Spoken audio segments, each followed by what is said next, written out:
आपको ये बता दूं कि हर गांव की सबसे बड़ी परेशानी तो एक है कि उन्होंने 70 साल दोनों पार्टियों को देखा और दोनों पार्टियों में शासन करने वाले लोगों को भी देखा, लेकिन इन पार्टियों ने तय कर रखा है कि एक तो ये नया चेहरा लाना नहीं चाहती।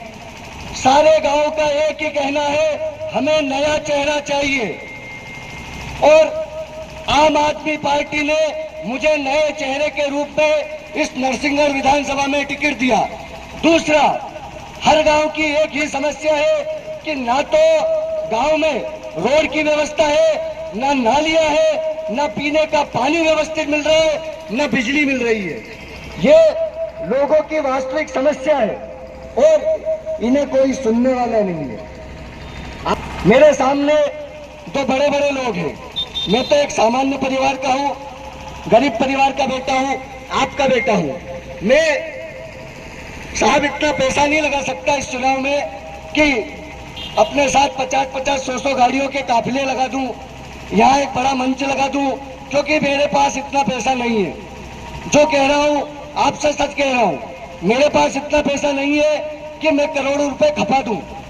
और अगर मैं भी करोड़ों रुपए खपाऊंगा तो अगर आपने मुझे मौका दिया तो फिर मैं करोड़ों कमाऊंगा कि नहीं कमाऊंगा, कमाऊंगा कि नहीं कमाऊंगा। ये काम करने के लिए राजनीति में नहीं आया हूं और इसलिए आम आदमी पार्टी ने मुझे टिकट नहीं दिया। मुझे टिकट इसलिए दिया है क्योंकि मैंने 10 साल लोगों की सेवा की है। कोरोना काल में जब सारे लोग घर में सो रहे थे तो मैंने लोगों के लिए भोजन व्यवस्था का इंतजाम किया। जब मेरे लोग सिलेंडर के लिए, ऑक्सीजन सिलेंडर के लिए परेशान थे, तब 1000 से 1200 ऑक्सीजन सिलेंडर मैंने और मेरी टीम ने इकट्ठे करके लोगों के घर पहुंचाए हैं, अस्पतालों में देने गए हैं, रात रात सुबह सुबह काम किया है।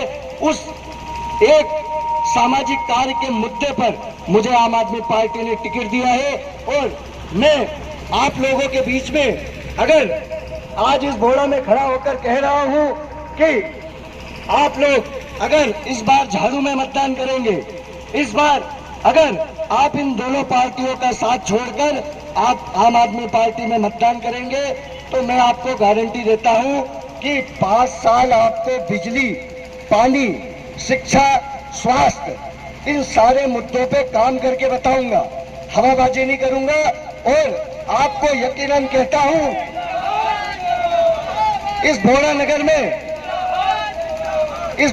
में खड़ा होकर कहता हूं कि अगर आप लोगों ने मुझे मौका दिया, झाड़ू की बटन दबाई, तो 5 साल काम करूंगा। काम नहीं करूंगा तो फिर वोट मांगने नहीं आऊंगा। ये भी कह देता हूं।